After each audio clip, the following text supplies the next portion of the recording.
time, everything changes. Remember when bread was considered healthy? Hybrid used to be shorthand for Prius and fuel efficiency. Now the tech is becoming common and used to boost power, not just gas mileage. Hyundai has brought automotive journalists to Austin, Texas to check out the second-generation Palisade that, for the first time, gets a hybrid powertrain. We're going to be launching 18 different hybrid models by 2030 across a whole variety of segments, including the all-new Palisade, which is why we're here now. This three-row family SUV has always run with a V6. The hybrid adds efficiency plus power. Win and win. Available with front or all-wheel drive, there are 4 trim levels with seating for up to 8. Gen 2 gets a bump in size, making it more spacious for the brood. At these events, they always hook us up with a drive partner. I am lucky to be with Cole Attisha. He's with Autoblog. He's also Canadian. Yep. Sorry about the Blue Jays, man. It's a tough loss. Yeah. Hyundai's drive route is long and diverse. Highway cruising, city slogging, and a section of winding back road that we're pretty sure was a Google Maps fail. Going hybrid adds about $2,200 to the price of the Palisade, meaning a base front-wheel drive model, stickers for just under $46,000. That's with destination. We're driving top trim, fully loaded calligraphy models, all-wheel drive, every option, and it's stickers for just over 60 grand. And frankly, it's worth it. Calligraphy's interior quality is serious competition for Lexus TX at 15 grand less. Smart details like a full-width door pull that works for passengers of all sizes, and this color blocking from the cargo area into the back doors are everywhere. Calligraphy gets a built-in front and rear dash cam system, heated, vented, and massaging front seats that become lounge chairs, a solid surround view camera system to help keep the sheet metal dent-free, and an impressive list of safety tech. And one of the interesting enhancements we had was a safe exit assist indicator. If you're parallel parked, it detects vehicles coming from the blind spot. If it's unsafe and the vehicle is detected, it's going to lock the vehicle and provide a warning. This takes it to another level. They're kind of like blind spot warning indicators in the rear door panel. So when that's illuminated, the doors are locked and it's not safe to go out. So it really alerts the second row passengers just for that peace of mind. There's real change under here. Hyundai's latest generation hybrid system pairs a turbocharged 2.5-liter four-cylinder with 2 electric motors for a total of 329 horsepower and 339 pound-feet of torque. That's 42 horses and 79 pound-feet over the V6. I find the location of that ignition button a little cumbersome, but do like the head-up display. Throw $2,000 at Hyundai, and it adds all-wheel drive that uses a shaft to turn the back wheels. Self-leveling rear suspension is standard on all trims. The cabin loses a tiny bit of room because of the 1.65 kilowatt-hour lithium-ion pack under the front passenger area, but it's nothing substantial. The hybrid unique transmission is a 6-speed. Both motors are inside of its case. The whole system is more compact. Manual shifts are a thing, drive and terrain modes too. There are advantages to electrification that go beyond efficiency. What's unique for the hybrid is what we're calling this e-motion. So basically what it does is it enhances the ride and handling utilizing the electric motor. It improves stability during turn-in and turn-out. There's also an evasive handling assist, so in emergency situations or immediate shifts in load, the vehicle is able to apply stability to help avoid that. And then also the dynamic torque vectoring control improves the handling by using the brakes as well as the motor to reduce the understeer while you're doing hard cornering. And then also E-Ride, this is a driving motor. It improves the pitch motion when you go over bumps. All right. Let's check out acceleration. I'm in sport mode, and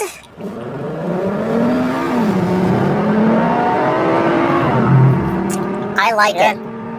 Yeah, a lot of good pull on the low end, pretty effortless acceleration. Yeah, more torque than the V6, definitely. Yeah.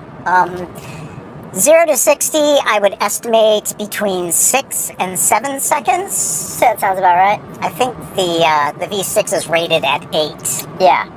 You've already driven this. Quiet, comfortable, exactly what people want in this segment. Definitely. Steering is actually pretty buttoned down. Yes, it was surprising. Really, really dialed in that front end, especially for how big the car at least looks from the outside.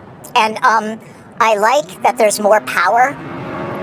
There's torque available for passing. Yeah. I mean, this is not an overly fast car, right? Right. During acceleration, you might have noticed the sound of shifting. Being a gearbox, not a CVT, they're real, not simulated.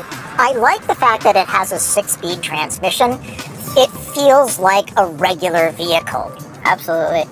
Yeah, you get more feedback from, when it comes to acceleration, even from braking. You feel like you have a little bit more control over what's going on in the powertrain than you do with the CVT and the Toyota. Cornering's okay for a 3-row SUV. Yeah, exactly. The fact that we can even, corner it all and say, oh, that's actually surprisingly good is, I think, a huge bonus with a SUV of its size. Yeah. They did talk in the briefing about all the torque vectoring and things that they can do with the electric motors that you can't do with a purely ICE powertrain. Right. That's the advantage of hybrids. Absolutely, yeah, and that's what they said. It's not just going to be a difference in power and acceleration. You're also going to notice a difference in the handling and in the cornering. Let's not forget that EVs get those same advantages, plus less vibration from the drivetrain. Hyundai would be happy to sell you an Ioniq 9. This goes down the road in a very refined manner. Yeah. It's quiet, it's comfortable, it is definitely a luxury vehicle. 100%. I think people need to get used to the fact that Hyundai is making really, really good vehicles these days. Absolutely. The brake pedal feel when transitioning from recuperation drag to the physical binders is seamless, and we need to be on guard since deer are common out here. Other than pulling away from a stop sign on electric power under light throttle, many drivers would be hard-pressed to tell this is a hybrid. We were talking about price. This one retails for just over $60,000. It's a $60,000 Hyundai. Yep. I think it's worth it. I think it feels like a $60,000 car. Yeah, 100%. it might feel like a $70,000 car. I would agree. Let's talk efficiency.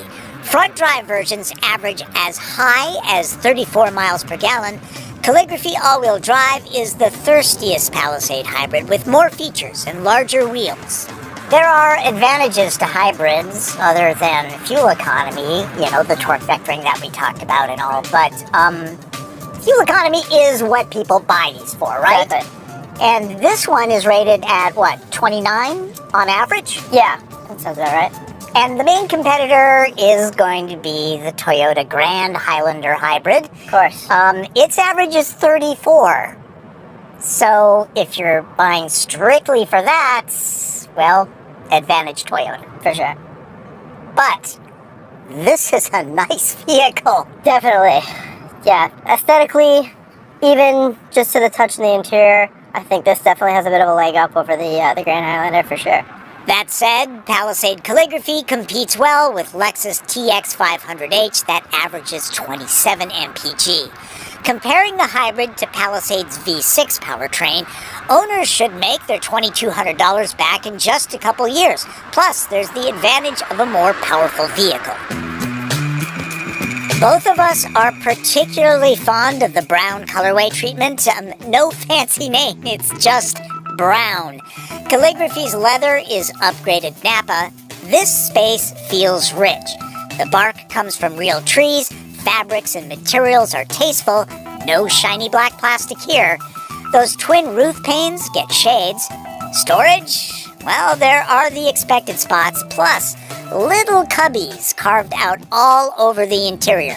No shortage of that. And hey, it's Texas, so Dr. Pepper. The 14-speaker Bose Centerpoint system is rich and satisfying. I didn't have loads of time to play with the user interface, but in the past, I've found Hyundai's quite easy to use with excellent touch response and menu flow. Wireless Android Auto and Apple CarPlay are standard. There are enough hard buttons and knobs to make things easy to use while driving. Hate leaving the engine on while waiting for the kids to finish sports practice? The Hybrid uses its battery pack in a clever way. One of the unique things with the Hybrid is what we're calling a hybrid stay mode. This provides an EV-like experience. It allows you to operate the HVAC system, the infotainment, the convenience features, while the gas engine is off. So you're able to go into the head unit and manually turn on stay mode to make sure that the gasoline engine does not go on while you're parked. Palisade can seat up to 8. Most trims are only good for 7. And there must be 100 motors in this vehicle. They're in everything. These captain's chairs are heated and vented with a lounge-like relaxation mode. Dual zone climate here too. The second row is very well appointed. There are luxury brands that skip some of the features that Calligraphy has. USB ports are up high for easy access. People can scamper in between the seats to get to the back. One advantage to Palisade's longer wheelbase: easier access to the third row. Calligraphy's powered units glide smoothly, but as you can see, pretty slowly. If you use the way back often, a little patience is required. Hi, Cole. Hi, Tom. How tall are you? About 5'9". I am also 5'9". How do you feel back here? It's pretty comfortable, pretty spacious, a little bit lacking on legroom, but more than a lot of other third-row SUVs I've sat in. Yeah, it's not bad. Headroom, I've got about 3 inches. That's pretty good. And the cushions aren't way down low. My knees aren't up near my chin, so not bad. There are belts for 3 back here. Would you want 3 of us back here? Not quite. Not at all. That would be kind of snug. Maybe kids, huh? Yeah, maybe some little children for sure. There are actually some amenities back here. This seat goes back and forth a little bit and reclines just a skosh. Plus, the seats are heated. There are luxury cars that don't have that. I know, and surprisingly, these are actually power adjustable seats, even in the third row. Yeah. And it's actually really easy to get in and out thanks to the automatic easy seat thing here. It does take a while. Just gets out of the way. It does take a minute, but at least I don't have to do it myself. Put it on my calendar. Yeah. In cast iron brown pearl paint, Palisade looks expensive. Hyundai doesn't shy away from color. Here it is in robust emerald pearl. Other than the subtle badge, passerbys will be hard-pressed to tell the difference from the gas-only and hybrid versions. I'm a little tired of auto writers saying this looks like a Range Rover. It doesn't really, other than the big boxy shape that's universal in the SUV world. I am a fan of the way the D-pillar flows into the roof rack, and the LED lighting is elevated. Other drivers will certainly know when Palisade is stopping or turning. Some might even find it a bit too much, but it certainly is distinctive. Many trims have this blind spot camera system. Even though visibility is quite good, this is helpful. I checked, and I'm some 60 miles away from the closest Costco, so the TP trunk test is not happening, but I have my gear and Cole's gear. With all seats filled, there's 19 cubic feet left for cargo. I'd say that's 5 carry-on suitcases if they're on the normal side. There's a little space under here, too. The V6 gets a compact spare tire. The Hybrid settles for a repair kit. Powered rear seats are great for kids and petite drivers, and these are some of the best I've seen in any 3-row SUV. For starters, they can be lowered and raised. The going up part is always nice. These controls can be used to drop or raise all rows at the same time when you're in a hurry. After row 3 is stowed, there's 46 cubic feet to fill. Many times, I've had to run around and adjust the second or first rows so they don't stop a seat back from lowering. If you look closely, they seem to know when there's going to be an issue, and everything moves to eliminate that problem. Not only is the floor flat, it's nearly 87 cubic feet of cargo space. That's a lot. Calligraphy was the only trim on hand to drive, but I suspect dropping down to the SEL Premium all-wheel drive level would save around $9,000 while delivering the same powertrain and much of the premium feels. All right, Cole, let's sum this up. Pluses. Definitely the handling, the ride, the steering, that low-end torque makes acceleration really effortless. Yeah, better than the V6, I would say. 100%. Also more efficient. It also looks great outside and in. Yes, and it feels great too. Yeah, minuses? Yeah, tougher to put my finger on those. I have to say, obviously the price is one thing to consider. Hyundai's traditionally been a value brand. I wouldn't necessarily call this cheap, but I think there is still value at its price point. Yeah, $60,000. But yes, good value. Fuel economy, not quite up to what Toyota's Grand Highlander Hybrid is. Right. Palisade Hybrid is impressive and changes the game in the three-row family SUV segment. Roomy, refined, plus more efficient and powerful than the V6, Hyundai's next-generation hybrid system is the drivetrain to get. Spend a little extra, get a lot in return. Buyers not test driving this are only cheating themselves. I like coming to events. I get to talk to engineers and product planners. There's more information at these compared to an online press kit. Palisade Hybrid is very deep. I only had time to get to some of the features. Some viewers complain that I use bites from the staff, but I see it as giving you insight into what I'm experiencing. Both of the motors are inside the transmission case. The small motor is mated directly to the engine. It provides 13 kilowatts of power. That's mainly used for engine starting, generator, and also drive and regenerative braking. On the other side, the P2 motor, which is the main drive motor, much larger, 54 kilowatts, putting out 72 horsepower. This is integrated directly into the transmission. It provides the drive and the regenerative braking for the vehicle. Think about it. These people live and breathe the vehicle for months, maybe years before it comes out. I'll remind you that a new Telluride has just been unveiled, and while there's no solid confirmation, chances are Kia will use the same two powertrains as Palisade. I did a full video on the reveal of the new 2027 model, plus I interviewed the designers. Check that video out. Special thanks to Cole for being an excellent drive partner.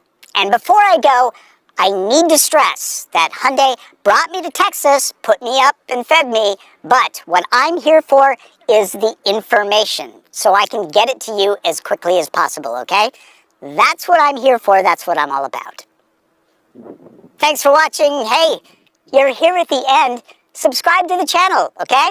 Follow me on social media. I'm on all the major platforms. And if you have a question,